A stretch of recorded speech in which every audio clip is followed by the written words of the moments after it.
Je veux dire, c'est pas juste les talibans qui ont pris le pouvoir, c'est carrément tout le reste en fait. Il n'y a plus rien qui vient. Moi, c'est la première fois de ma vie que je pense qu'il n'y aura plus jamais d'Afghanistan. Que l'Afghanistan est parti. Il y a eu la guerre depuis des années, les Soviétiques sont venus, les Américains sont venus, il y a eu la guerre civile. Je ne vous parle même pas de l'époque d'Alex le Grand. Enfin, il y a toujours. Si vous connaissez l'histoire de l'Afghanistan, ça n'a jamais été un pays stable. Mais jamais dans notre vie on s'est dit mais en fait on va se battre, hein, vous savez, on va se battre et on va résister. Et la preuve, l'Afghanistan n'a jamais été un pays qui a été colonisé ou que personne n'a pu entre guillemets conquérir l'Afghanistan. Mais là c'est vraiment la première fois où je me dis mais il n'y aura plus d'Afghanistan. Ça fait plus de 40 ans qu'il y a la guerre. Les Américains sont venus depuis 2020, soi-disant, sont venus depuis 20 ans, pardon. En 2001, ils sont venus parce que, soi-disant, ils voulaient sauver la petite Afghane qui était oppressée par le régime taliban. Et finalement, ils n'ont rien fait pendant 20 ans. Donc, du coup, là, je pense que dans toute l'histoire de l'Afghanistan, ce qui se passe, c'est vraiment très, très grave. Il n'y a jamais eu... la situation en Afghanistan n'a jamais été aussi pire. Hein. Là, carrément... moi, je m'inquiète énormément pour tout ce qui est l'oppression sur les femmes. Et puis, toutes ces femmes qui n'ont plus le droit de travailler, il ne faut pas oublier qu'en fait, pendant un certain temps, les femmes, elles ont une certaine liberté. Et elles ont pu travailler. Donc, c'était devenu aussi la source financière de leurs parents. Il y a des hommes qui ont, à cause de la guerre, ils ont été blessés, donc ils ne peuvent plus travailler, ils sont invalides. Il n'y a pas ici, il y a pas d'aide en fait, comme en Suisse, comme le chômage ou l'assurance invalidité, il n'y a aucune aide.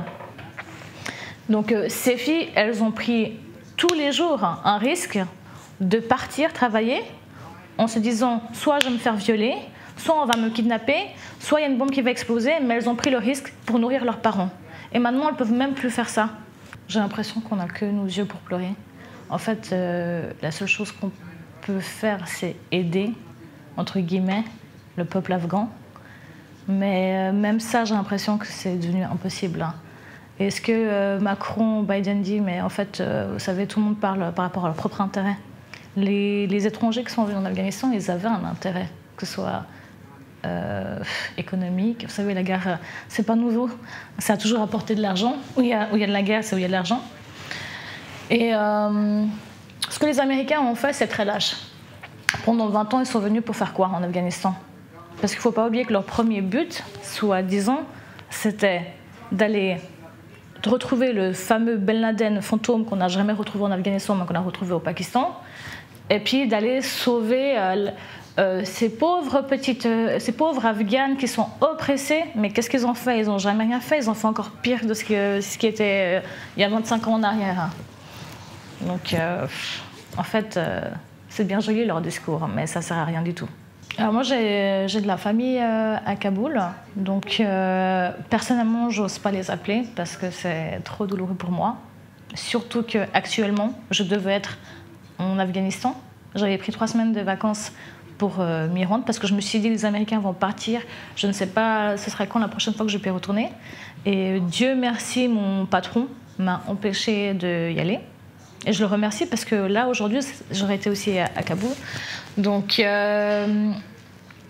moi personnellement je n'ose pas appeler ma famille et mon père a contacté son neveu qui est en Afghanistan, enfin à Kaboul. C'était possible mais parfois ça coupait et tout le monde est paniqué. Donc eux, ils veulent pas, en fait, moi je pense qu'ils veulent pas non plus nous inquiéter énormément en disant non, ça va, les talibans ne sont pas encore venus. Vous savez, c'était pas aujourd'hui qu'on les a contactés, c'était encore quand les talibans venaient d'arriver, donc c'était pas encore tous les quartiers qui ont été pris. Donc je pense que où ma famille se trouvait, on voyait les gens paniquer, on ressentait dans leur voix. Mais voilà, mais entre ce qui s'est passé hier et aujourd'hui ou demain, il y aura une grande différence. Donc ça va être la catastrophe partout.